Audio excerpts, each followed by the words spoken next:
let's discuss the derivative as a function. I have on the screen the limit definition of the derivative. We can define the function f prime of x to be the limit as h goes to 0 of f of x plus h minus f of x divided by h. Now, just to remind you, in the last video, we defined the derivative at a point, and we said the derivative at the point x equal a, so f prime of a, is going to be the limit as h goes to 0 of f of a plus h minus f of a all over h. We were essentially finding a slope and letting the distance between the 2 points we were looking at, which is h, go to 0. This derivative function is nearly identical to how I define the derivative at a point. The only difference is I just replaced those a's with x's. So we can actually do this limit calculation or use this limit definition in general and come up with a new function that describes the instantaneous rate of change or the slope of the tangent line, and we're calling this the derivative for any point x. And let's see how this works by taking a look at some examples. Let's use our limit definition to find the derivative, or f prime of x, for f of x equal 3x minus 2x squared. So I have on the screen my limit definition of the derivative. F prime of x is limit as h goes to 0 of f of x plus h minus f of x all over h. I'm going to start by finding that f of x plus h by just taking x plus h and putting that in to everywhere I have an x. So I've got 3x plus h minus 2x plus h squared. I'm going to simplify this, so I squared the x plus h. That gave me x squared plus 2xh plus h squared. I distributed the 3 to the x plus h, so 3x plus 3h. And then I distributed the negative 2 to my x plus h squared. I got negative 2x squared minus 4xh minus 2h squared. So this long expression, that is my f of x plus h. Then I'm going to find f of x. Oh, well, that's actually given to us. F of x is just 3x minus 2x squared. So finally, I can take those expressions and plug them into my limit definition. So I'm going to plug the f of x plus h, that long expression, 3x plus 3h minus 2x squared minus 4xh minus 2h squared. So that's f of x plus h, and then minus f of x all over h. Now notice I put parentheses around my f of x. That's because I want to make sure I remember to subtract both of those terms.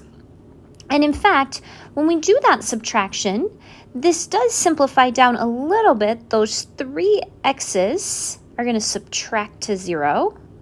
And then I also have a minus 2x squared and minus a minus 2x squared. That's a plus 2x squared. So those terms cancel out or add up to 0. And all I'm left with is the 3h, the minus 4xh, and the minus 2h squared over h. So we need to find the limit of this expression as h goes to 0. And I'm going to simplify this a little bit more because there's a common factor of h in the numerator.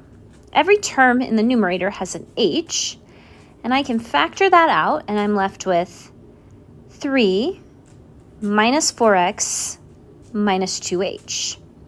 And we can actually cancel that common factor of h out, and this expression simplified down is just 3 minus 4x minus 2h. So finally, we need to take the limit of this expression as h goes to 0. To do that, I'm going to plug 0 into the h. 3 minus 4x minus 0 is just 3 minus 4x. And so this is my derivative, 3 minus 4x. My derivative is a function of x because on the graph of this quadratic function, the slope of the tangent line is going to change as you move along the graph. The slope of the tangent line is going to actually depend on x. And in fact, I have graphed my function f of x equals 3x minus 2x squared. I have that graphed in red, so there's my parabola. And then in blue, I graphed my derivative function. So I just graphed y equals 3 minus 4x. And so the derivative function is describing my slope of this red parabola. For example, the point where looks like x is about 1.5, that's a place where I would have a horizontal tangent line. That's a place where m would equal 0, the slope would be 0. And if we go to the graph of my derivative, that is the same place where the derivative has an output of 0. And then I noticed that on the left side of this parabola, the function values are increasing. That means the slopes are positive. And so the left side of my derivative function has positive outputs. And then the right side of this parabola is decreasing. The y values are getting smaller. And my derivative function has negative outputs. So the outputs on my derivative function correspond to the slope of this parabola. All right, let's do another example. Let's see if we can use the limit definition to find the derivative of f of x equals 3 divided by x squared. So first thing I need to do is find f of x plus h. I'm going to replace that x with x plus h. So I get 3 over x plus h squared. F of x was given to us. That's the 3 over x squared. I'm going to take those values and plug them into my limit definition. So I have the limit as h goes to 0, 3 over x plus h squared minus 3 over x squared over h. To find this limit, I'm going to have to simplify this. I'm going to simplify this complex fraction by finding the least common denominator and multiplying both the top and the bottom, every single term, by that LCD. I have a denominator of x squared, another one of x plus h squared, and technically that h on the bottom has a denominator of 1. So my LCD is x squared times x plus h squared. I'm going to multiply the top and bottom by that LCD. So I'm going to take x squared, x plus h squared, and I'll multiply that by the first fraction on the top. The x plus h's are going to cancel out, and we're left with 3x squared. Then I'll distribute to the 3 over x squared. So 3 over x squared times that LCD. Now it's the x squareds that are canceling, and now I have a minus 3 times x plus h squared. And then I'm just going to copy down that denominator. H times x squared, I'll just rewrite that as x squared h. And then I have the x plus h squared. I'm going to simplify this further by distributing and combining like terms in the numerator. So x plus h squared would be x squared plus 2xh plus h squared. And then I'm going to go ahead and distribute that negative 3. So now I've got 3x squared minus 3x squared minus 6xh minus 3h squared. And those 3x squareds are going to cancel out in that numerator. Haven't done anything to the denominator. I'm just leaving it as it is. And so finally, to finish this, we can do one more thing to simplify. There is actually a common factor of h in the numerator. So I'm going to factor out that h out of the top. So both terms in the numerator, the terms I'm left with, negative 6xh and minus 3h squared, have a common factor of h. I pull that out front, and I'm left with negative 6x minus 3h. Now I can cancel that common factor of h out, And this is simplified all the way down to negative 6x minus 3h all over x squared, x plus h squared. Now that we've done all that algebra, we're going to finish by finding our limit. To find our limit, we're going to take h equals 0. So we're going to plug 0 into the h's. And that leaves me with negative 6x in the numerator and x squared times x squared, which is x to the 4th, in the denominator. So I can cancel out one of those x's, and this simplifies all the way down to negative 6 divided by x to the 3rd. And once again, what I've done is I've come up with a function that's going to give me the slope of the tangent line, or the instantaneous rate of change, at any point for my original function, 3 divided by x squared.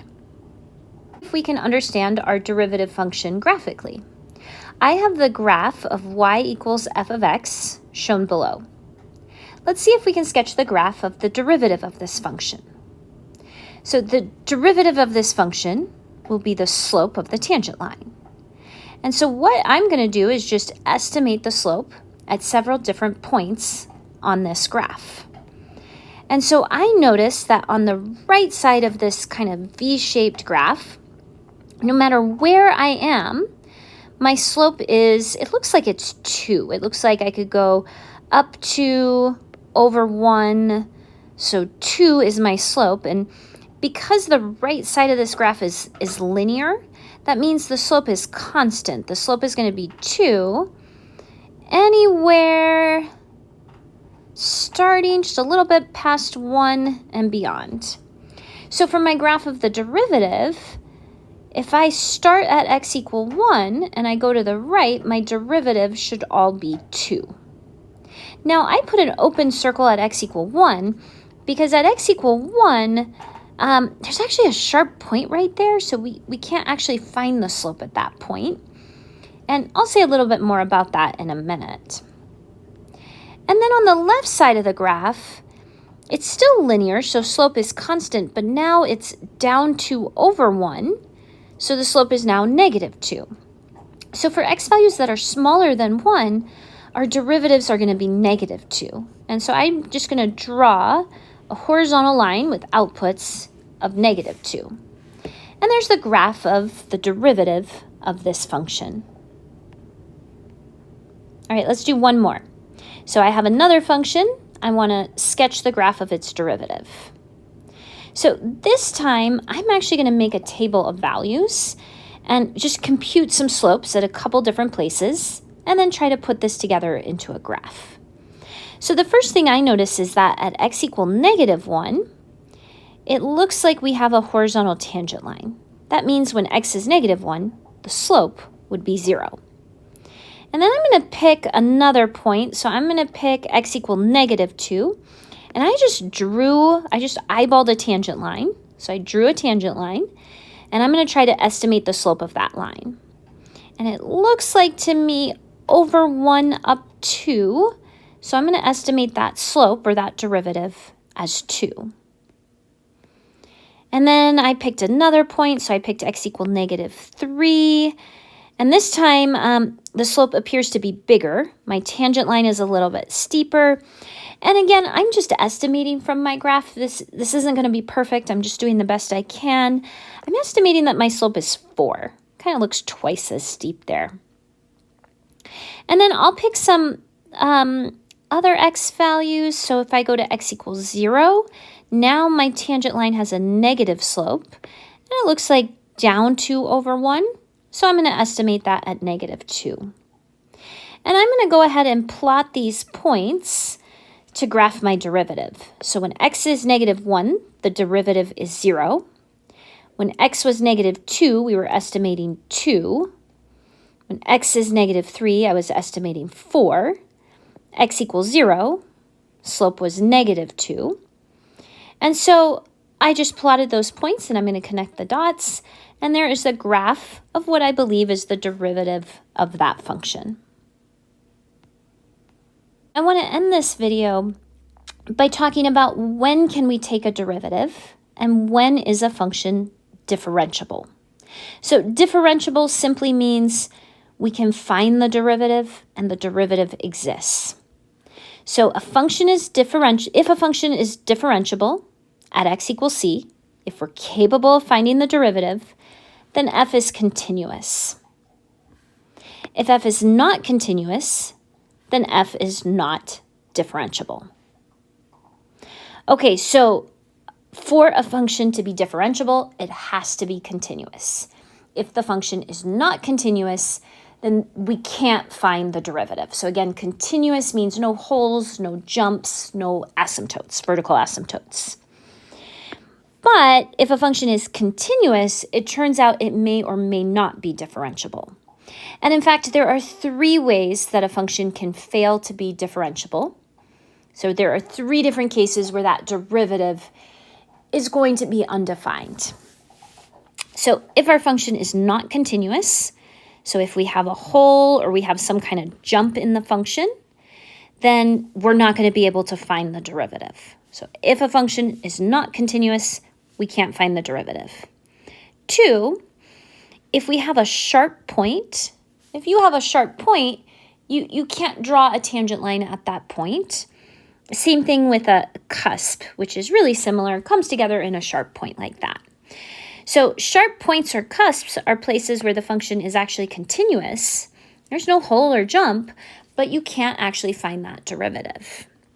And then finally, it's possible that you might get a vertical tangent line. And if you get a vertical tangent line, well, vertical lines have slopes that are undefined, and that means the derivative would be undefined. So I have the graph of a function shown below. Let's determine where this function is not differentiable. Where do the derivatives not exist? So at x equal -3, there is a hole, and at x equal 1, there is a jump. Those are 2 places where this function is not continuous, so those would be 2 places where it is not differentiable. Then at x equal 2, I see a sharp point, so not differentiable there. And then finally, at x equals 0, we appear to have a vertical tangent line, so that derivative would be undefined at that location as well.